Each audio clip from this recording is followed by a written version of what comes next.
14,000 years ago, beneath the frozen landscape of Europe, something extraordinary happened. A human died.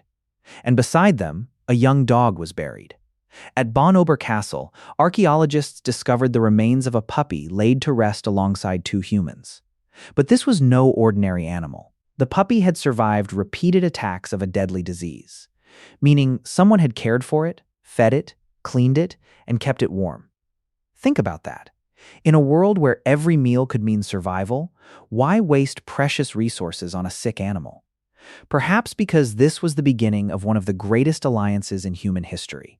Imagine the Ice Age. Across the frozen landscape, humans and ancient wolves hunted the same enormous prey. Mammoths, bison, and other animals provided food, but survival was never guaranteed. Every hunt carried danger. So why didn't humans simply drive wolves away? One possibility is surprisingly simple: food. After a successful hunt, humans needed the fattier parts of an animal, while large amounts of lean meat remained. For humans, consuming too much lean protein could become dangerous. Wolves, however, were perfectly adapted to survive on meat. Perhaps the least fearful wolves began approaching human camps, feeding on what hunters left behind. And slowly, something changed. The wolves that tolerated humans survived closer to them. The humans that tolerated wolves gained unexpected companions. Neither side knew it yet. But this quiet exchange may have been the first step toward the animal sleeping beside us today. But food was only the beginning. Imagine following a mammoth across an Ice Age valley.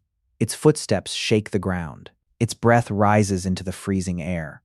For a human hunter, getting close enough to strike could be deadly.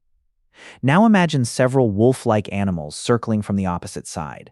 This is where the relationship may have become truly powerful. According to the hypothesis presented in our source, early dogs could help track prey, pursue animals, alert hunters, and guard a kill from dangerous scavengers. Humans, meanwhile, could provide food and protection. But there is an important mystery. Did humans deliberately tame wolves?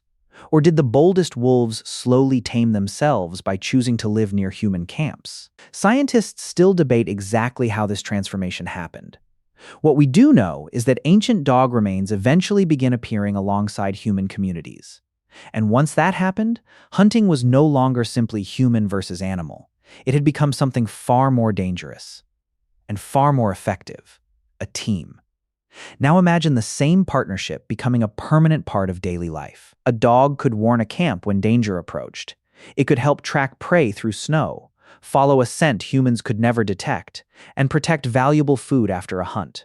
For Ice Age people, these abilities mattered enormously. But the real advantage may have been something deeper: cooperation.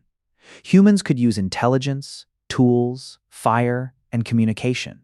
Dogs brought speed, smell, hearing, and instincts shaped by generations of hunting. Each species possessed abilities the other lacked. And this raises a fascinating question. Could this partnership have helped Homo sapiens compete against other human species? Some researchers, including anthropologist Pat Shipman, have proposed that dogs may have given modern humans an important advantage over Neanderthals. The idea remains a hypothesis, not a proven explanation for Neanderthal extinction. But if dogs truly improved hunting and protection, then a small biological partnership may have produced a huge evolutionary advantage. And perhaps the most remarkable part was yet to come. But the alliance between humans and dogs may have gone far beyond hunting. Over thousands of years, both species began adapting to life together.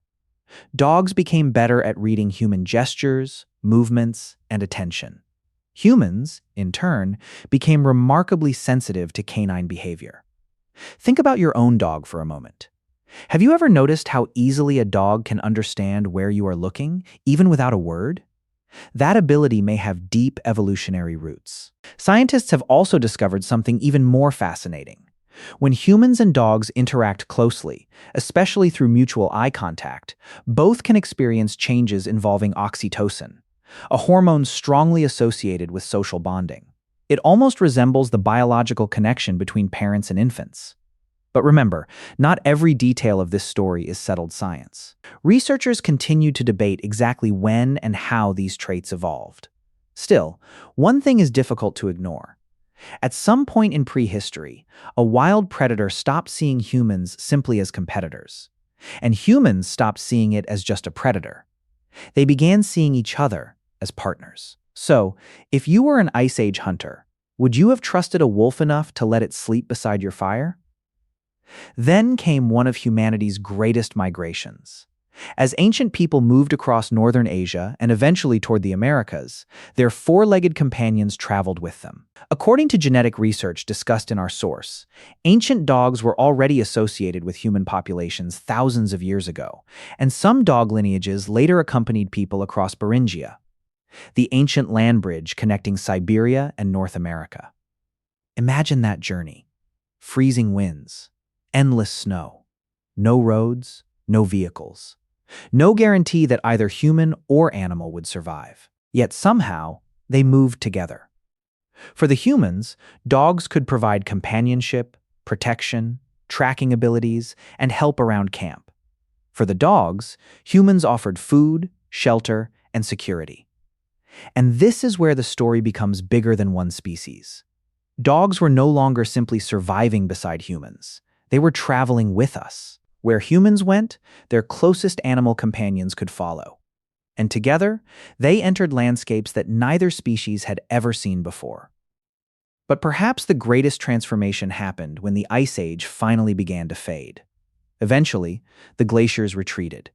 The frozen world that had shaped this unlikely partnership began to disappear. But the relationship between humans and dogs remained. Think about how strange that is. A partnership that may have begun around ancient camps, discarded meat, and cautious encounters between hunters and wolves eventually became something much deeper. Dogs were no longer simply useful predators. They became companions. The burial at Bon Castle gives us a glimpse of that transformation. A young dog had been cared for through serious illness, survived for weeks, and was eventually buried alongside humans. That tells us something numbers and genetic sequences cannot fully capture. At some point, survival was no longer the only reason humans kept dogs. There was attachment. There was trust. And perhaps that is the greatest lesson of this ancient story. Human history was not shaped only by stronger weapons or better technology. It was also shaped by our ability to cooperate, even with another species. So the next time a dog curls up beside you, remember, you may be looking at the descendant of an alliance that began thousands of years before cities, farming, or civilization itself. Before you go, we want to hear from you. What would you like to know more about ancient humans? How did they sleep at night? What did they eat? How did they survive freezing winters? Did they really communicate with animals? Or perhaps you want to know how they hunted, loved, raised their children, or dealt with death. Tell us in the comments. Your question could become the subject of our next journey into the world of ancient humans, because there are still thousands of mysteries buried beneath the ground. And together, we can uncover them, one story at a time.